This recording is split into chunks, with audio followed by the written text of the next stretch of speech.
Hare Krishna.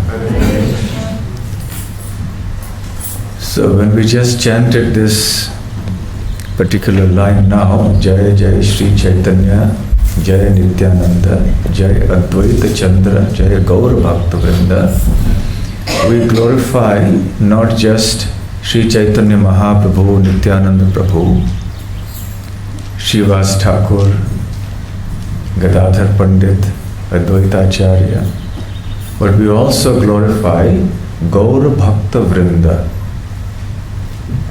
Vrinda means the circle or the group. So the entire body of Sri Chaitanya Mahaprabhu's devotee associates are very important for us.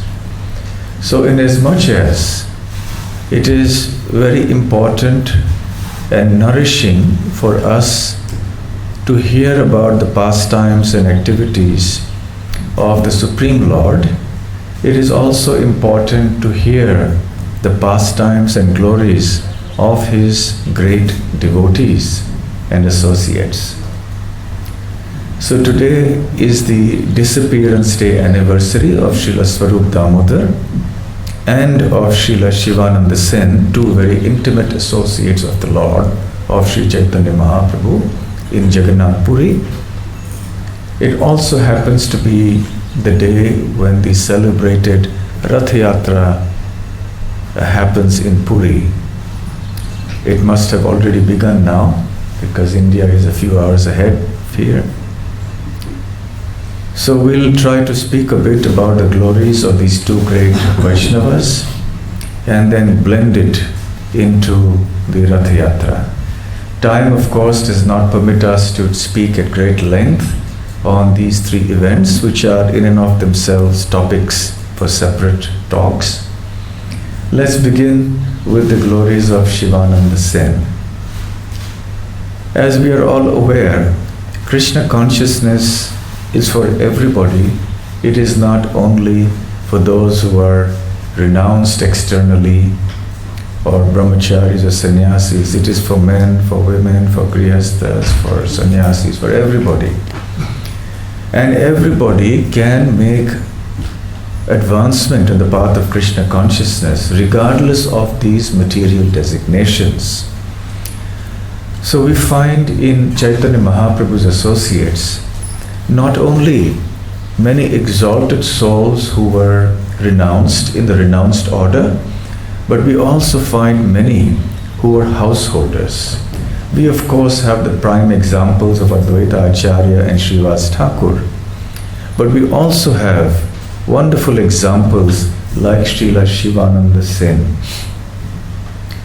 All these intimate associates of Sri Chaitanya Mahaprabhu are not ordinary souls. They are actually associates of the Lord from the spiritual world who have descended here to participate in Gaur Leela. They have an equivalent in the Krishna Leela in Vraja. And these equivalents have been described or mentioned by Kavi Karnapur in the Gaura Ganodesha Deepika. Anyway, Kavi Karnapur happens to be the son of Sivananda Sena, so we'll come to that shortly.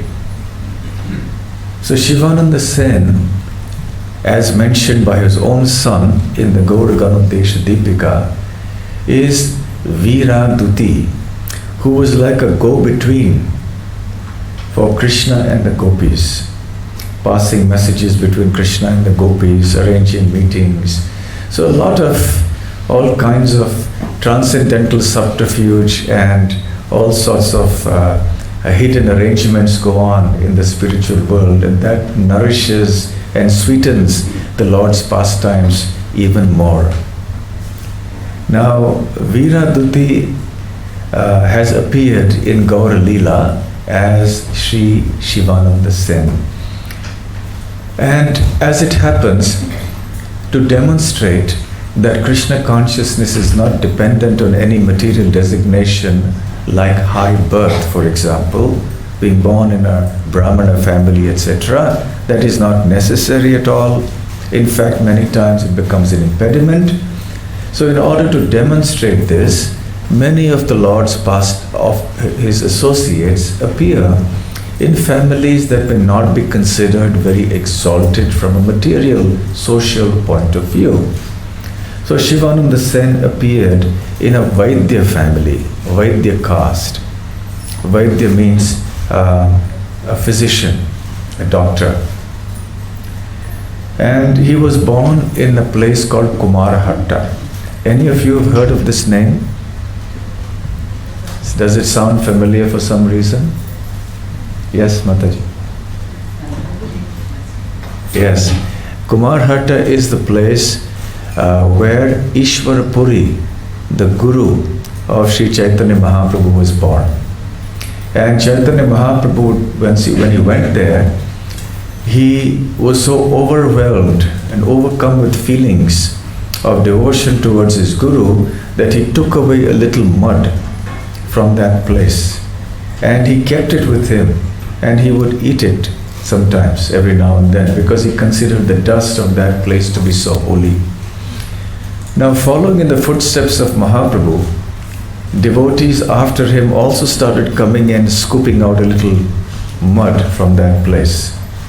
And as the months and years passed by, it became a huge ditch, and the ditch increased even further, and eventually now it is filled with water, and it became like a lake, a little pond, something like the kind we have here at the manor.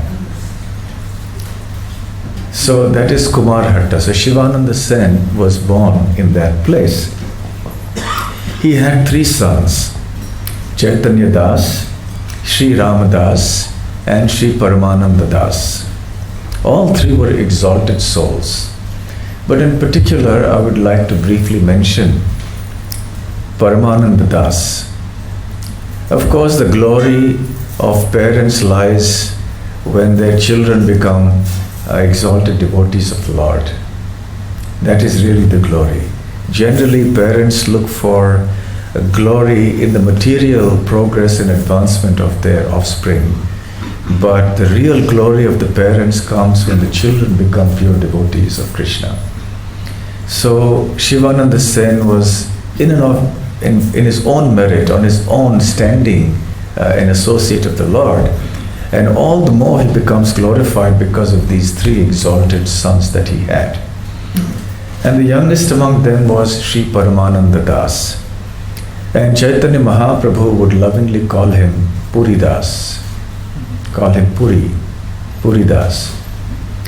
And this is actually even before he was born, when Sivananda Sena and his wife came to Puri one time, and she was pregnant with Paramananda Das. At that time, Mahaprabhu had instructed Sivananda that name him Puri Das. So Paramananda Das and Puri Das were the 2 names. And later, he got the name Kavi Karnapur. When he was born, then Sivananda Sena again brought him to Mahaprabhu in Puri. And Mahaprabhu gave him the good fortune of sucking his toe. So the little child, children like to put everything in their mouth, right? So Mahaprabhu, he was crawling at Mahaprabhu's lotus feet. And then he grabbed hold of Mahaprabhu's toe and he wanted to suck it, and Mahaprabhu allowed him to do that. So right from childhood, he got the nectar of the Lord's lotus feet. When the child was a little grown up further, he was still a boy. Once again, when Sivananda Sena came to Puri, and the boy accompanied him. And this time, Mahaprabhu again showed him mercy. And he took him close by and said, "So Puri Das, chant Krishna, chant the names of Krishna." But the boy remained mum. And Mahaprabhu tried to cajole him in so many ways. Chant Krishna, Krishna, say Krishna. But he wouldn't open his mouth, as if his lips had been stitched. He just kept mum. And Mahaprabhu threw up his hands in frustration. He said, "I've managed to make the whole world chant Hare Krishna, but this little boy is so stubborn, he refuses to chant Hare Krishna when I ask him to." And everybody was smiling. But Sivananda Sena was greatly embarrassed, and he was trying to persuade his son, chant Krishna, but he wouldn't.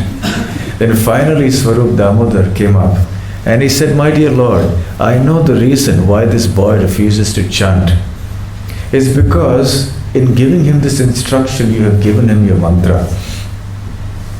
And in giving the mantra, the disciple therefore has to keep it confidential. He cannot reveal it in front of anybody else.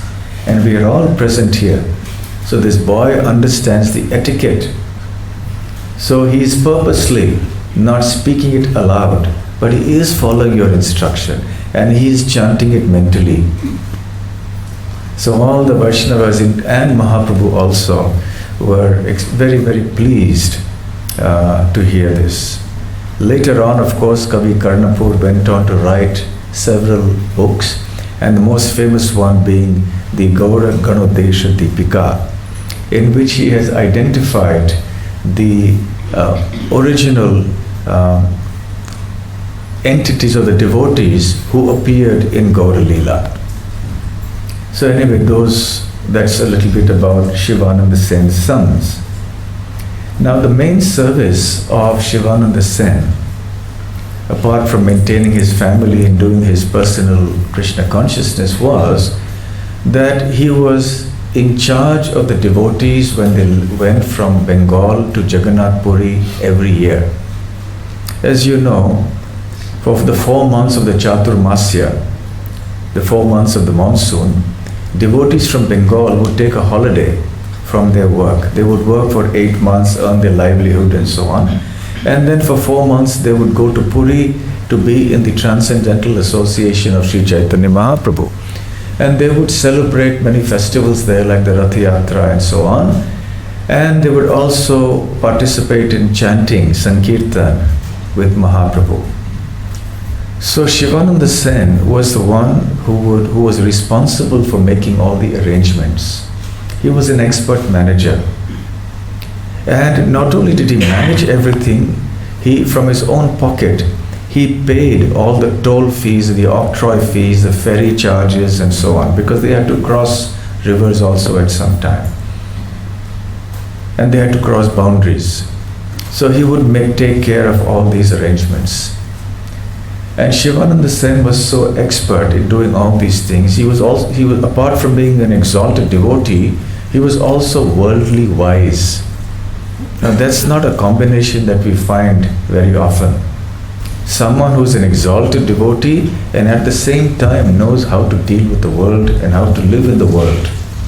So spiritual wisdom and worldly wisdom is a very rare combination. And we need devotees in our community also who have this kind of combination. So one time, Sri Chaitanya Mahaprabhu called Sivananda Sena. He said, I have a complaint about Vasudeva Datta.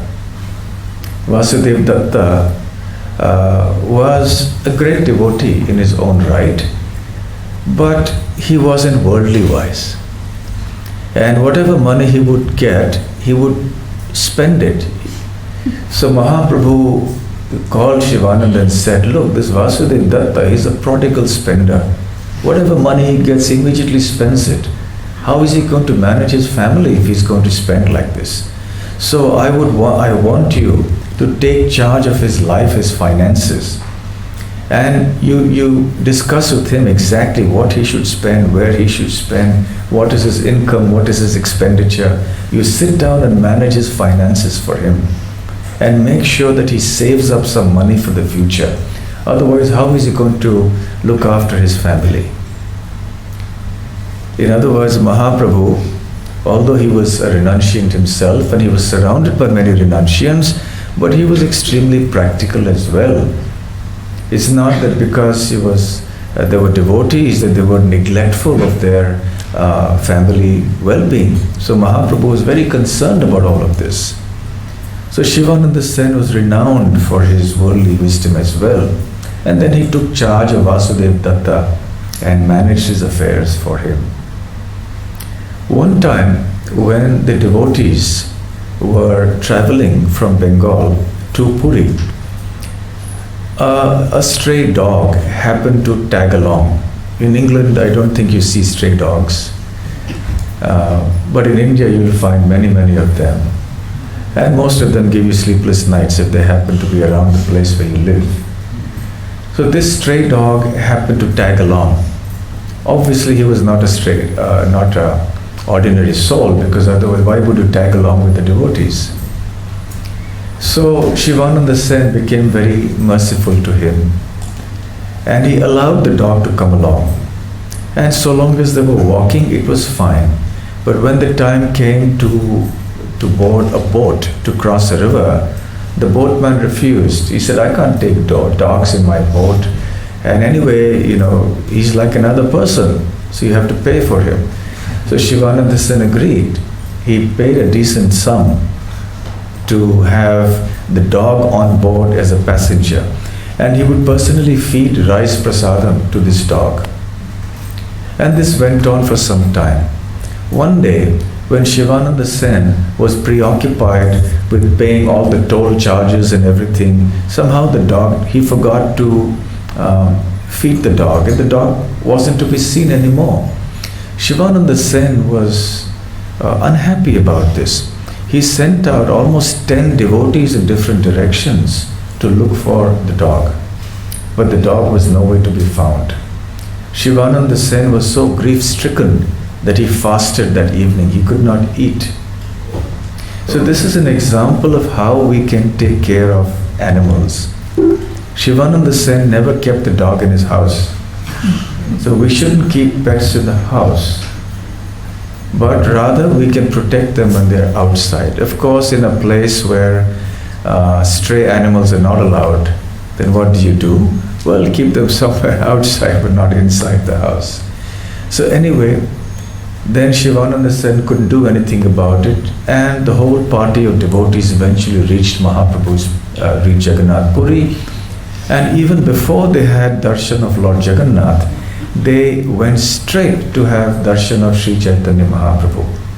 Mahaprabhu was very pleased to see them, and then he allotted them their various places of residence.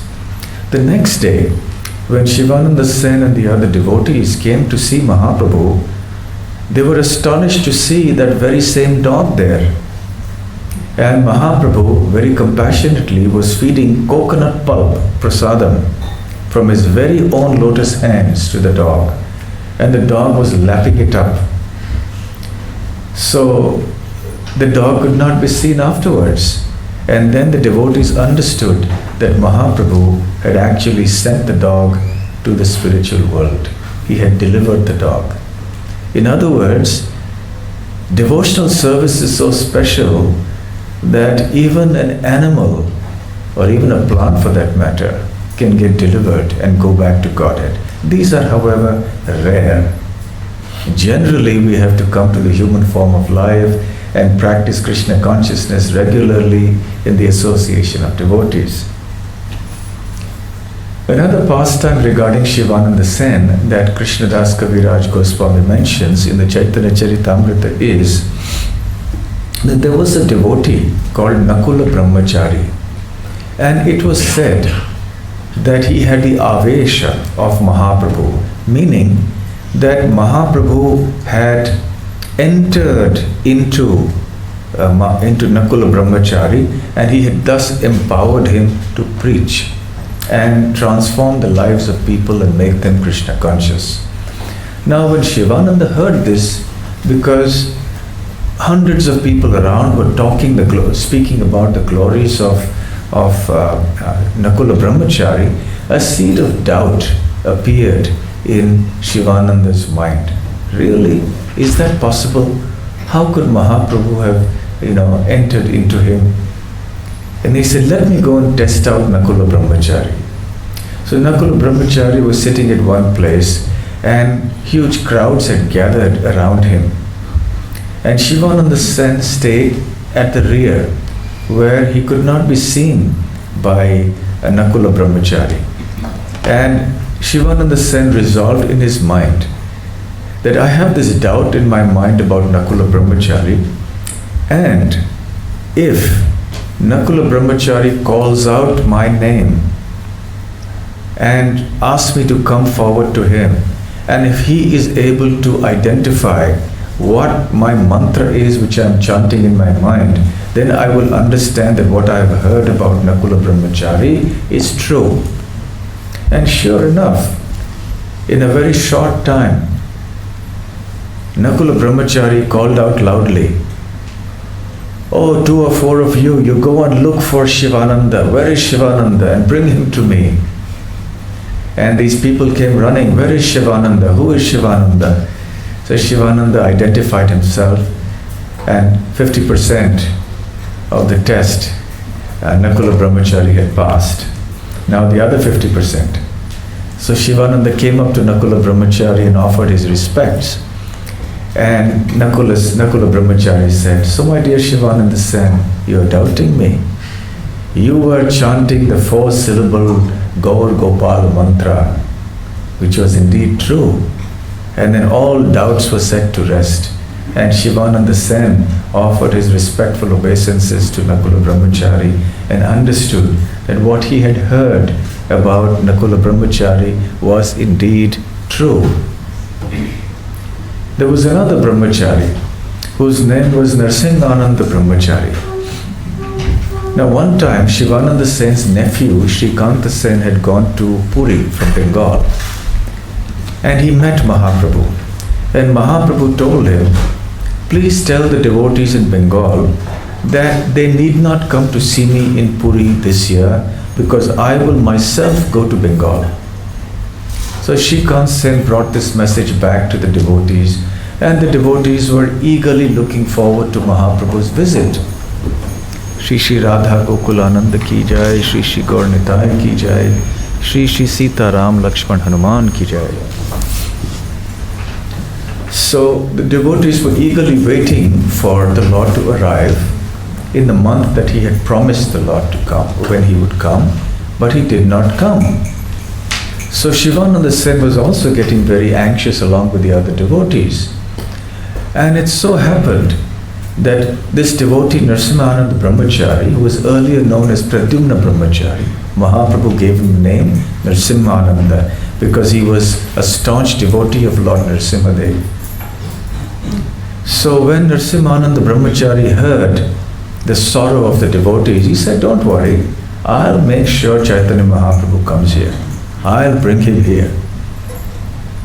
Everybody was astonished and they believed him, but Sivananda Sen again was thinking, how is that possible?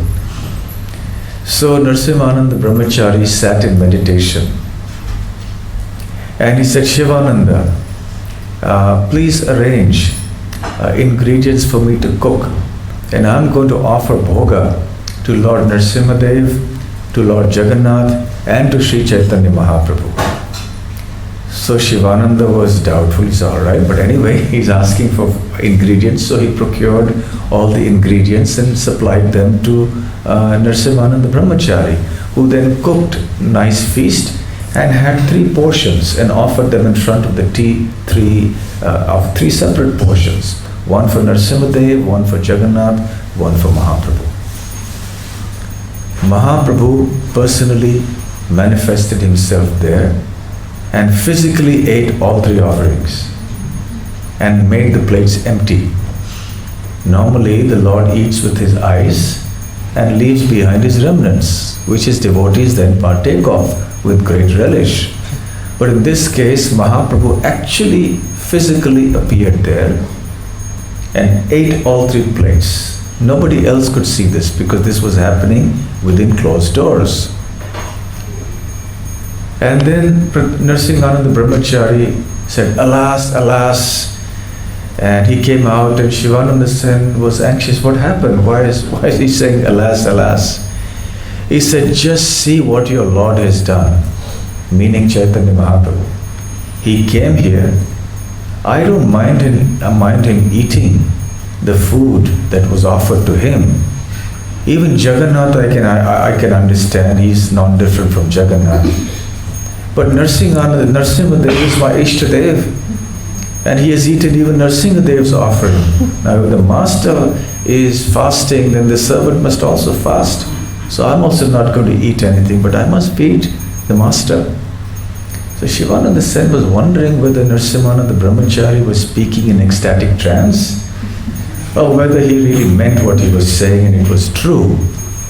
But anyway, he supplied further ingredients and then he offered again. As it happened, as far as the other devotees were concerned, Mahaprabhu did not come that year.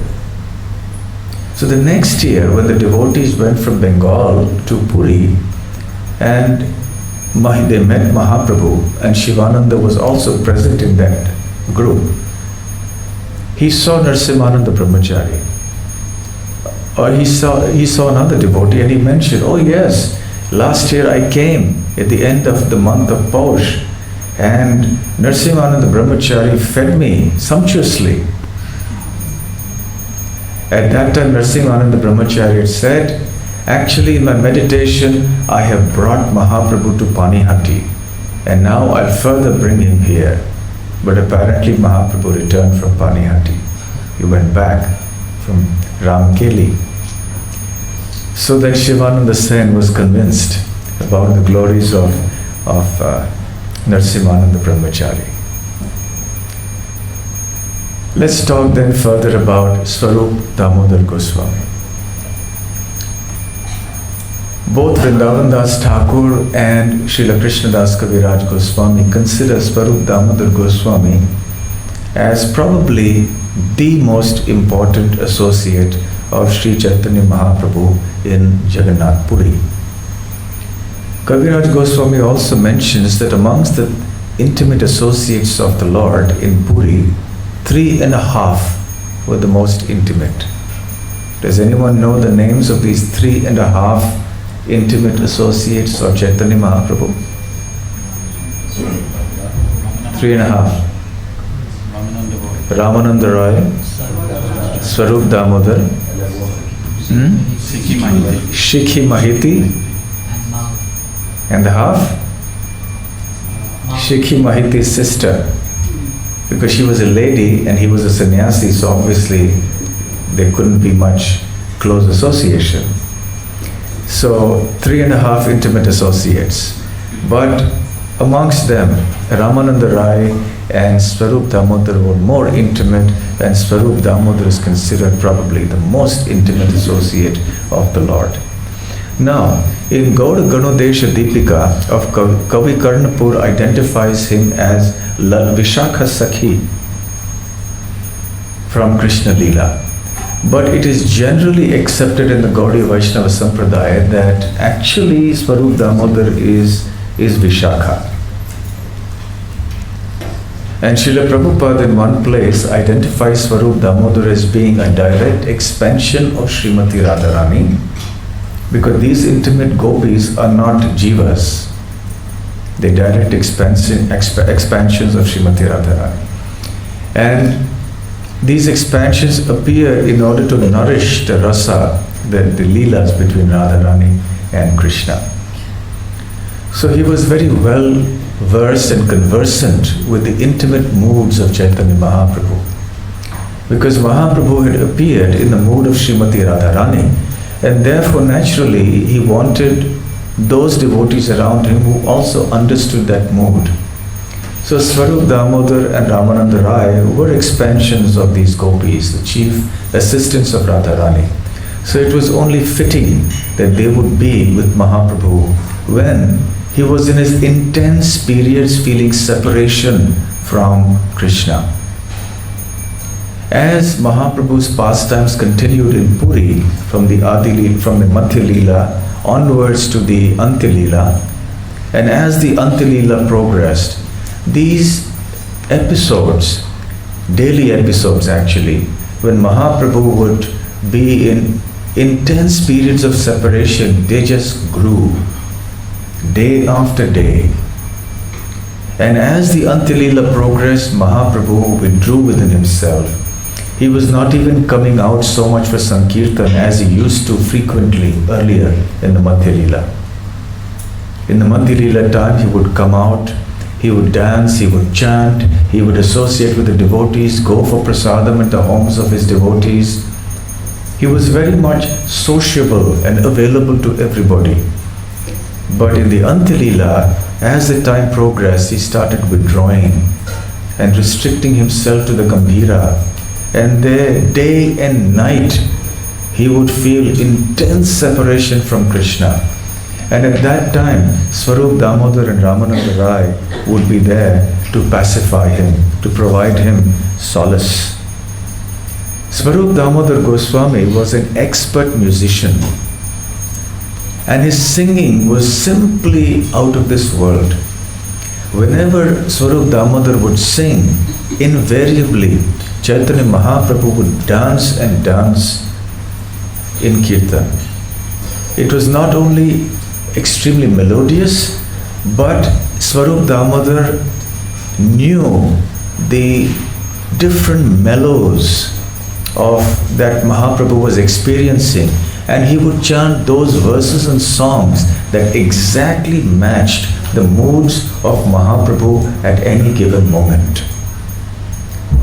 So therefore, Mahaprabhu was extremely fond of Svarupa Damodar's singing. Yesterday was Gadadhar Pandit's disappearance day, and we were mentioning that Gadadhar Pandit was an expert, highly devotional and melodious reciter of the Srimad Bhagavatam, and even Mahaprabhu would go to listen to the Srimad Bhagavatam from him. So inasmuch as Mahaprabhu relished going to Gadadhar Pandit to hear the Srimad Bhagavatam, he would like to hear the kirtan and the singing of Svarupa Damodar. Sometimes they would sing the Mahamantra just in kirtan, and sometimes Svarupa Damodar would sing the songs of great Vaishnava poets like Chandidas, Vidyapati, Bilva Mangal Thakur, and so on.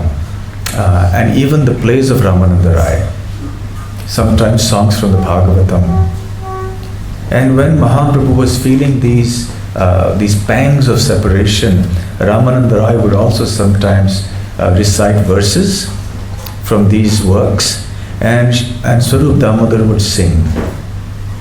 So in this way, they would somehow pacify the burning fire of separation that Mahaprabhu used to feel. Now, Svarupa Damodar has a very important role to play in making available information about Sri Chaitanya Mahaprabhu's teachings and pastimes to us. The pastimes of Chaitanya Mahaprabhu in the early days, the Adi Leela, have been recorded by his associate Murari Gupta in his Karcha. Karcha means the notes. And these notes were later on taken by Vrindavan Das Thakur, who further expanded on them and wrote the Chaitanya Bhagavat. The later pastimes of Chaitanya Mahaprabhu are given more in detail by Sri Krishnadas Kaviraj Goswami in the Chaitanya Charitamrita. Now, how did he get that information? That's interesting. When Raghunath Das Goswami arrived in Jagannath Puri and Chaitanya Mahaprabhu gave him shelter, at that time he handed him over to Svarupa Damodar and said, I hand him over to you for good instruction. And from that day on, Svarupa Damodar became the Shiksha Guru of Raghunath Das Goswami. And Raghunath Das Goswami became known as Svarupa Raghunath, because there were three Raghunaths. One was Raghunath Das Goswami, another was simply Raghunath Das, and the third was Raghunath Bhatta Goswami. So in order to distinguish this Raghunath from the others, he was known as Svarupa Raghunath, the Raghunath of Svarupa Damodar. So Svarupa Damodar would give him good instruction. Sometimes when Raghunath Das Goswami wanted direct instructions from Mahaprabhu, then Svarupa Damodar would place that request before Mahaprabhu. Mahaprabhu would respond, and Svarupa Damodar would convey that to Raghunath Das Goswami. In the course of this intimate association, Svarupa Damodar made Raghunath Das Goswami memorize many Sanskrit verses that he composed, which were basically narrations of the pastimes of Mahaprabhu in the Madhya Leela and the Antya Leela. Because Svarupa Damodar was the most intimate associate of Mahaprabhu, he was also personal witness to all the pastimes of Mahaprabhu. And therefore, for the benefit of posterity, he composed these verses that describe these pastimes in a nutshell. And then he made Raghunath Das Goswami memorize them. Although Svarupa Damodar didn't put these down in writing, this collection of verses is called Karaja. Again, the notes of Svarupa Damodar. So the notes of Murari Gupta and the notes of Svarupa Damodar together have given us complete information, not complete, but quite a lot of information about the pastimes of Mahaprabhu. So then Raghunath Das Goswami left Jagannath Puri, and he was instructed to go because he was feeling great separation from Mahaprabhu's. He left for Vrindavan. He joined Rupa and Sanatan Goswamis there, and he would live at Radha Kund. And Krishnadas Kaviraj Goswami, who was to later compile the Chaitanya Charitamrita, would come and regularly hear Chaitanya Leela from Raghunath Das Goswami. Raghunath Das Goswami would sit on the banks of the Radha Kund, and every evening for at least 3 hours he would speak the pastimes of Chaitanya Mahaprabhu. So many of the associates or many of the devotees living at Radha Kund would come there and hear from him. Krishnadas Kaviraj Goswami made copious notes from these lectures. And it's on the basis of these notes that he finally compiled the Chaitanya Charitamrita. So this is how we have information about the pastimes of Mahaprabhu. From Svarupa Damodar to Raghunath Das Goswami, Raghunath Das Goswami to Krishnadas Kaviraj Goswami, and then onward to the whole world, and through Srila Prabhupada to the whole world. So we owe a lot to Svarupa Damodar for this most valuable contribution. There's much more to say, of course, about Svarupa Damodar. One thing that must be said about Svarupa Damodar is that he was like a filter, a screening agent. Nobody could recite any verse or any composition like a drama or a play or a poem or anything before Mahaprabhu unless Svarupa Damodar had vetted it. Because you see, what happened was that many people would come and they would speak verses that were not philosophically correct. And they would often do what is called rasabhas, overlapping of rasas. And this would cause great pain to Mahaprabhu. So therefore he would instruct Svarupa Damodar, don't let anybody come to me until you have heard it. Only if you okay it, then you can let it come to me. So Svarupa Damodar would hear. One time there was a devotee called Bhagavan Acharya who lived in Puri. And one of his acquaintances from Bengal, who fancied himself as a poet, came. And he wanted the devotees to hear his composition. And Bhagavan Acharya was trying to persuade Svarupa Damodar to hear it, so he could recommend it to Mahaprabhu also.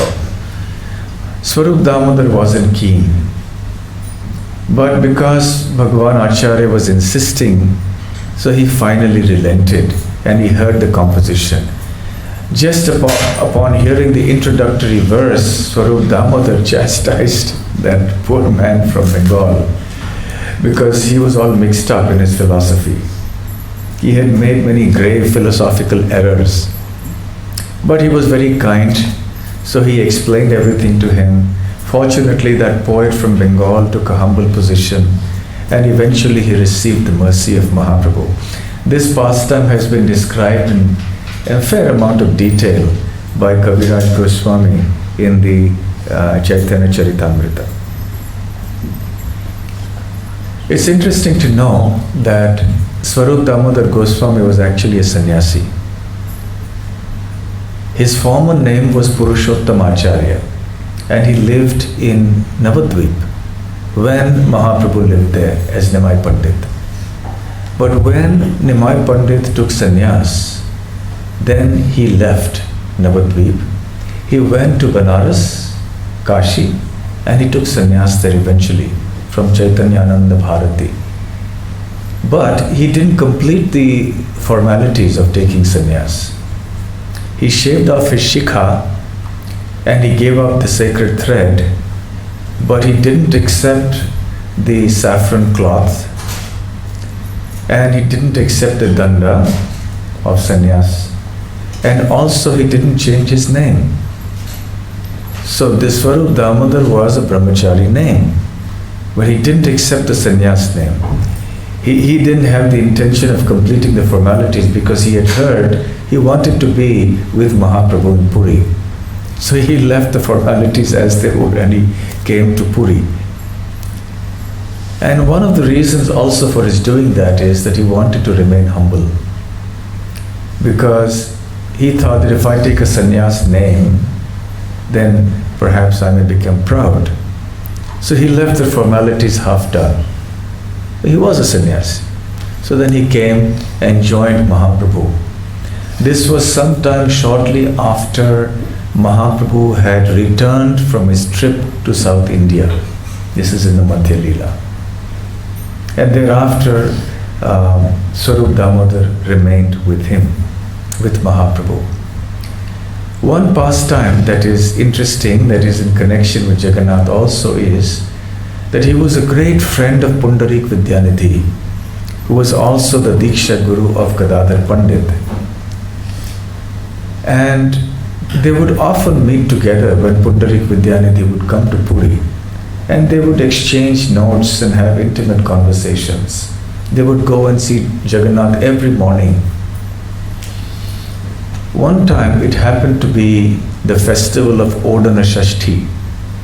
Odana Shashti is marks the beginning of winter in Puri. And that is the time when a woolen cloth is offered to Lord Jagannath.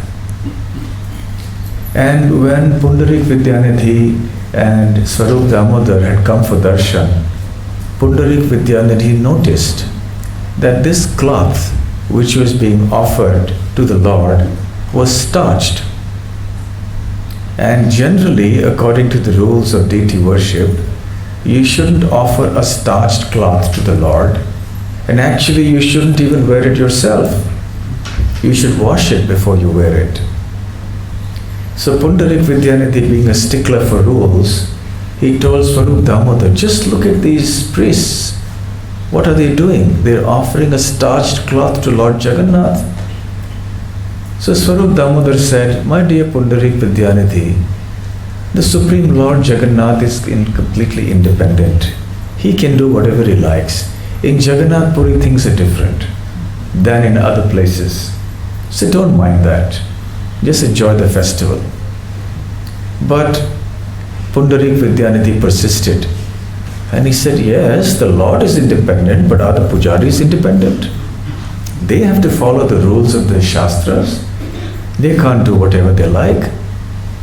So Svarupa Damodar and he were discussing in this way. Finally, after the festival, they went back. That night, as Pundarik Vidyanidhi lay asleep, in his dream, the Lord appeared. Jagannath appeared. And he began slapping him left and right and left and right and left and right. And Pundarik Vidyanidhi was begging for mercy. He said, you dare criticize my servants? Who are you to come and try to interfere in my worship? If I want things in a certain way, it will be like that.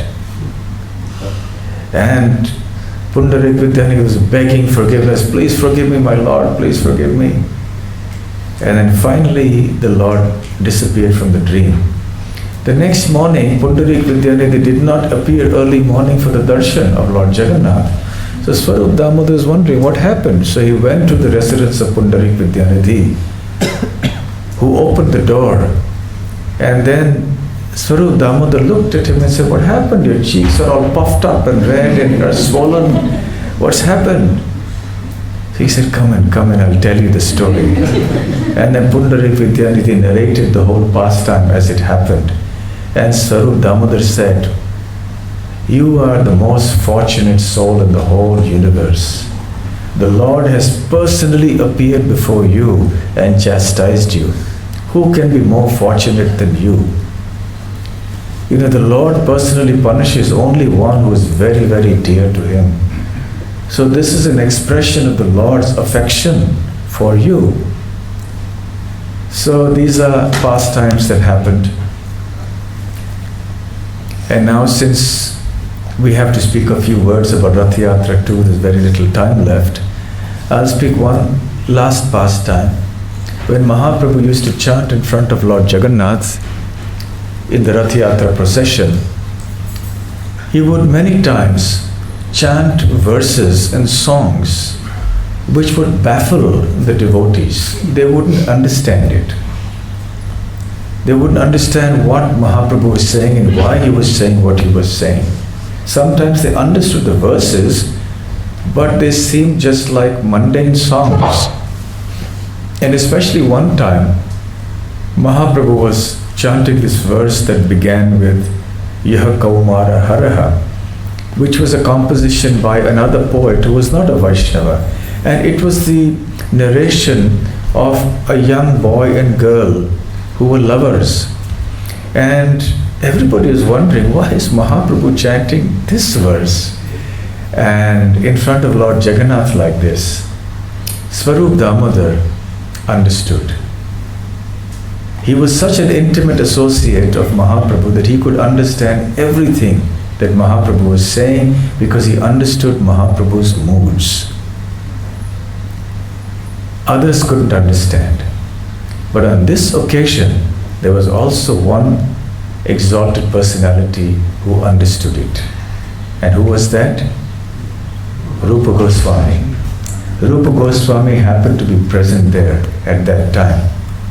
And he understood this verse and he composed another verse that explained the meaning of that verse which Mahaprabhu was chanting at the Rath Yatra. And he wrote it on a palm leaf and he stuck it at the thatched roof where he lived along with Haridas Thakur. When Mahaprabhu came there, as he was wont to do every day at noon to see Haridas Thakur, he saw this leaf, palm leaf there, he picked it up, he read the verse and he gently slapped Rupa Goswami and said, "How did you know my mind? How did you know what's going on in my mind?" Because he saw the verse was exactly the purport to the verse that he had been chanting the previous day in the Rath Yatra. And what was that verse? That verse actually encapsulates the spirit, the mood, and the reason behind the Rath Yatra festival. Priya soyam Krishna sahachari kurukshetra militas tathaham saradha tad idam ubhayo sangama sukham tathapyantah khelan madhura murali panchamajushe mano me kalindi pulina vipinaya spriyati. So this was the verse written by Rupa Goswami. And this is a verse in which Srimati Radharani is speaking to her friends. Priya soyam sahachari. Sahachari means my dear sakhis, my dear friends. Priya soyam, he is still my beloved Krishna. Priya soyam Krishna sahachari kurukshetra militas. This is still my same beloved Krishna whom we are seeing now in Kurukshetra. The episode is, the pastime is, that it was the solar eclipse and people from all over had come to Kurukshetra because that was where it was considered very auspicious. So the residents of Dwarka had come. Vasudeva, Devaki, Krishna and Balaram had also come from Dwarka. The Brajabasis had also come from Braja, from Vrindavan. And since Krishna had left Vrindavan, now this was the time they were meeting him in Kurukshetra. So they were very happy to see him. So Srimati Radharani is speaking this verse to her friends, the gopis, and saying, this is the same beloved Krishna, and we are meeting here in Kurukshetra. Priya soyam Krishna sahachari Kurukshetra melitas. Tathaham sa radha tat idam ubhayo sangam. It's the same Krishna, it's the same Radha, it's the same me. And naturally, Sangama Sukham, I'm feeling happiness in meeting up with him and seeing him face to face. Tathapi, still, nevertheless, I am not fully happy. Antah Khelan Madhura Murali Panchamajushe, from within my heart, I can see Krishna playing his favorite flute, the fifth note, very melodiously. Tathapyantah Khelan Mathura Murali Panchamajushe, and he is playing it on the banks of the Yamuna, Kalindi Pulina. And this is what I am hankering for. This is the vision of Krishna that I want to see. Now I'm seeing Krishna as a royal prince. He's got all the trappings and the paraphernalia of a prince. He's got servants all around him, the royal chariot and the royal dress and everything like that. He's got the bow and the arrow. But I don't want to see Krishna like that. I want to see Krishna as the flute player, playing the flute, especially the fifth note, on the banks of the Yamuna, in the groves there.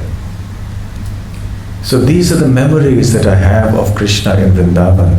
And that's the Krishna I want to see, the cowherd boy Krishna, not the royal prince Krishna. So this is the verse that actually encapsulates the spirit of the Rath Yatra.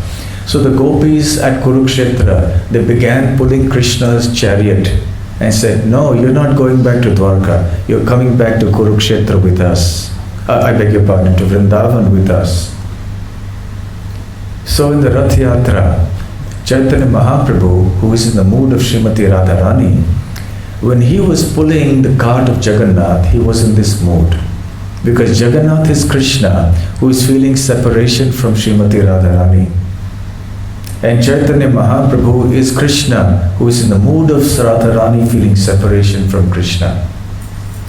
The Jagannath temple represents Dwarka or Kurukshetra, and Gundicha temple represents Vrindavan.